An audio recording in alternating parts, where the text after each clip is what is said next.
Imagine, un bébé né en Corée du Nord. Mais là, plot twist. À peine sorti du ventre de sa mère, il est déjà déclaré traître à la nation. Oui, là-bas, ils sont champions du monde des lois les plus strictes. Et certaines sont tellement what the fuck que t'as du mal à y croire. D'ailleurs, reste avec nous pour comprendre pourquoi même un bébé peut déjà être condamné, même dans le ventre de sa mère. Est-ce que tu sais, par exemple, qu'il est interdit de rire entre le 17 et le 27 décembre dans la capitale, parce que cela coïncide avec la mort de l'ancien leader Kim Jong-il. Du coup, le gouvernement interdit de rire, boire de l'alcool et même faire du shopping. Et selon les rapports, si tu enfreins cette loi, c'est simple, apparemment t'es arrêté et on ne te revoit plus jamais. Pas très compliqué. Les jeans sont aussi bannis car ils sont vus comme un signe de la culture occidentale. Les lunettes de soleil et les robes de mariage blanches sont aussi bannies. Si tu enfreins cette loi, tu risques dans les meilleurs des cas 5 ans de prison. Dans le pire des cas, tu subis la loi Kin qui stipule que tous les membres de ta famille seront punis aussi. Et cela concerne 3 générations, qui veut dire, par exemple, toi, ton père et ton grand-père.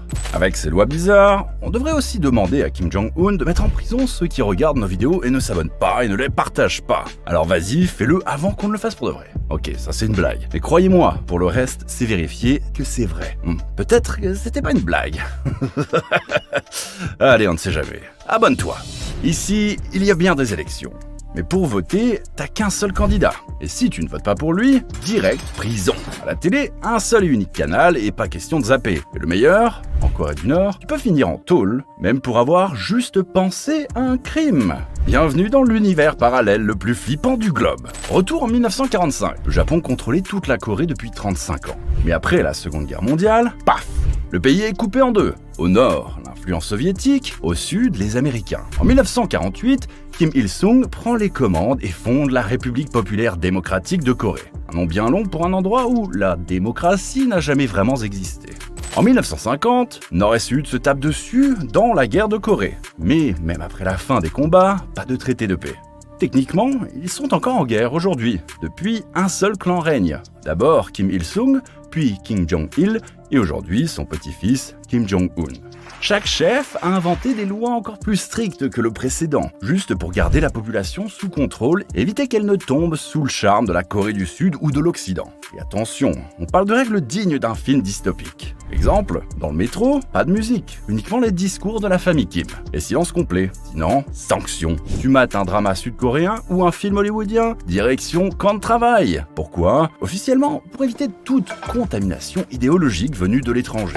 Et pour Internet, oublie Google ou Netflix, les habitants n'ont accès qu'à un intranet maison totalement verrouillé. En Corée du Nord, même Internet, enfin leur Internet, c'est pas vraiment Internet. C'est un réseau fermé qui ne marche qu'à l'intérieur du pays, piqué de A à Z par l'État. Tout est surveillé. Ce que tu regardes, ce que tu lis, ce que tu écris, bref, Big Brother puissance 1000. Objectif, te couper totalement de l'extérieur et éviter toute idée dangereuse venue du monde libre. Appeler à l'étranger, illégal. Tu veux dire bonjour à ta tante au Japon, il te faut une autorisation officielle. Sinon, tu sais déjà où ça finira. La télé, la radio, les journaux, tous gérés par l'État. Le concept de médias indépendants, inexistant. Les infos se résument à 1. Louer les mérites de la famille Kim et 2. Insulter les ennemis étrangers, surtout les États-Unis.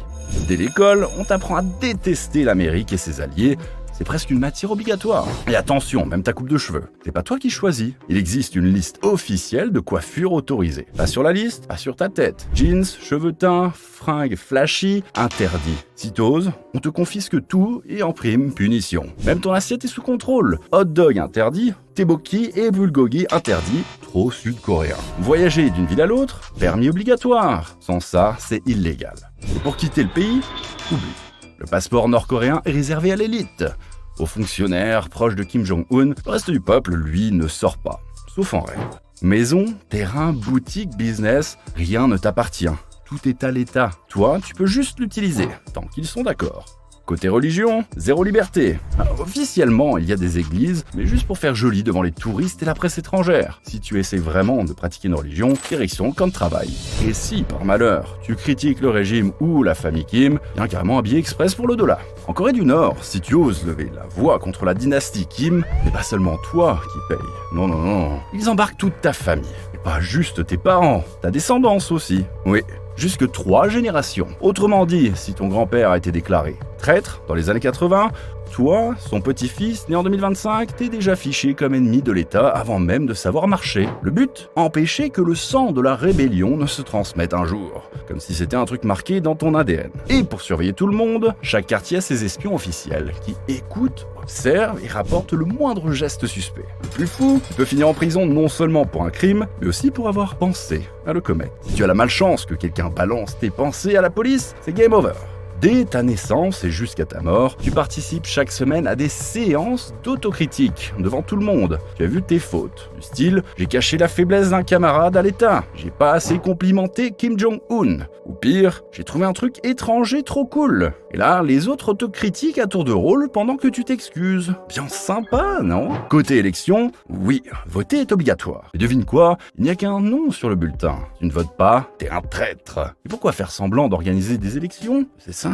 C'est un test de loyauté. Quand 100% de la population choisit le même candidat, le régime y voit la preuve de son immense popularité ou de sa main de fer. Au choix. Le pays a bien une assemblée nationale. La suprême assemblée du peuple. Elle ne décide de rien. Elle se contente de dire amen à toutes les décisions de Kim Jong-un. Chaque citoyen doit apprendre par cœur les 10 principes idéologiques du régime. Et attention, si tu bégayes en les récitant, t'es considéré comme un traître. Ces 10 points citent tous, sans exception, le nom de Kim Il-sung. La télé, verrouillée sur les chaînes officielles. Changer de chaîne est illégal. Et les téléviseurs importés sont modifiés pour bloquer les signaux étrangers. Même tes loisirs sont sous licence. En Corée du Nord, pour avoir un vélo, il te faut un enregistrement officiel, une plaque d'immatriculation, passer un test de sécurité routière et obtenir un permis. C'est pas aussi simple que chez toi où il suffit d'aller au supermarché et tu sors direct avec le vélo de ton choix. En Corée du Nord, oublie les vêtements avec des logos, slogans au drapeau étranger. Interdit. Pour le régime, c'est la contamination culturelle. Ici, on ne jure que par l'identité nord-coréenne pure et dure. Ce n'est pas réservé qu'aux habitants. Même les touristes doivent suivre les règles au millimètre. Si tu visites le pays, tu es constamment accompagné d'un guide officiel. Impossible d'aller où tu veux. Tu ne vois que les lieux validés par le gouvernement. Parler librement avec un local, oublie. Prendre une photo au hasard dans la rue, interdit. Et si tu veux interviewer un invitant, il faut l'autorisation express de ton guide. Côté technologie, oui, tu peux avoir un téléphone ou un ordinateur, mais attention, clé USB, carte SD, mémoire de ton portable, tout est régulièrement fouillé. Si on trouve du contenu étranger, sanction immédiate. Là, accroche-toi. Il existe un système ultra inhumain appelé Songbon. C'est ce truc qui décide de ta vie dès ta naissance. Ton statut social est fixé selon l'historique politique de ta famille. Il y a 3 classes: Core, Wavering et Hostile. Core, c'est les VIP du régime. Leurs ancêtres ont participé à la révolution de Kim Il-sung ou combattu pendant la guerre de Corée. Ce sont les super loyaux. Job haut placé, droit de vivre à Pyongyang, voiture de fonction, la belle vie. Wavering, la classe moyenne locale. Leurs ancêtres étaient ouvriers ou fermiers, ni trop bons ni trop mauvais aux yeux du régime. Ils ont accès à quelques privilèges, mais rien de fou. Hostile, les damnés du système. Leurs ancêtres pratiquaient une religion ou avaient des liens avec la Corée du Sud. Résultat, considérés comme traîtres à vie. Eux héritent des pires boulots. Mines, travaux forcés, nettoyage, et aucun espoir de grimper l'échelle sociale. En Corée du Nord, même l'électricité, l'eau et le gaz, c'est au compte-gouttes. Tout est rationné et surveillé comme du lait sur le feu. À partir de 17 ans, tout le monde, hommes et femmes, doit faire 10 ans de service militaire obligatoire. Oui, 10 ans, pas un de moins. Quand un membre de la famille Kim meurt, ou chaque anniversaire de la mort de Kim Il-sung ou Kim Jong-il, pleurer est obligatoire. Si tu ne verses pas ta larme réglementaire, on commence à douter de ta loyauté. Et chez toi, c'est pareil. Toutes les maisons doivent avoir des portraits de Kim Il-sung et Kim Jong-il accrochés bien en évidence, et les dépoussiérer régulièrement fait partie de tes devoirs civiques. À l'école, les enfants doivent apprendre par cœur les discours des leaders, comme d'autres apprennent des poèmes. Le régime est tellement coupé du monde qu'il a même son propre calendrier, le Juche. Il commence en 1912, l'année de naissance de Kim Il-sung, donc l'an 1912 pour nous, c'est l'an 1 là-bas. Résultat, en 2025, ils sont en 113. Pourquoi un tel isolement ? Premièrement, le régime flippe. Si les gens découvrir le monde extérieur, il pourrait se retourner contre lui. Donc, censure, interdiction de voyager, Internet verrouillé. Deuxièmement, à cause de leur programme nucléaire, ils sont sous sanctions internationales depuis des années, ce qui les isole encore plus. Et attention, beaucoup de ces lois ont peut-être changé, ou pire, ont été remplacées par des règles encore plus dingues. Difficile de vérifier. Ces infos viennent de rares personnes ayant réussi à s'échapper après 1953. Certaines images et vidéos ont été sorties du pays via la Chine, planquées sur des clés USB. Est-ce que tu savais que la Corée du Nord avait ses propres règles de basket?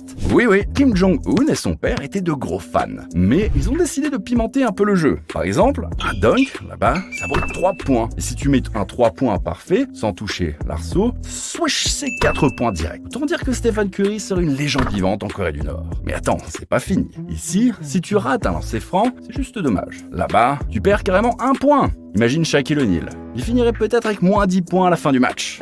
Et la règle la plus folle, si tu marques avec moins de 8 secondes au chrono, ça te rapporte 8 points d'un coup. Et voilà, c'était un voyage express dans le pays le plus secret du monde. Si cette plongée dans la Corée du Nord vous a plu, lâchez un gros like, partagez et continuez à nous bombarder de vos commentaires. Et si tu veux voir comment Kim Jong-un se protège, tout en te comparant avec d'autres leaders comme Trump ou Macron ou même Poutine, regardez cette vidéo. Je vous promets que vous allez l'adorer. C'est satisfait ou remboursé.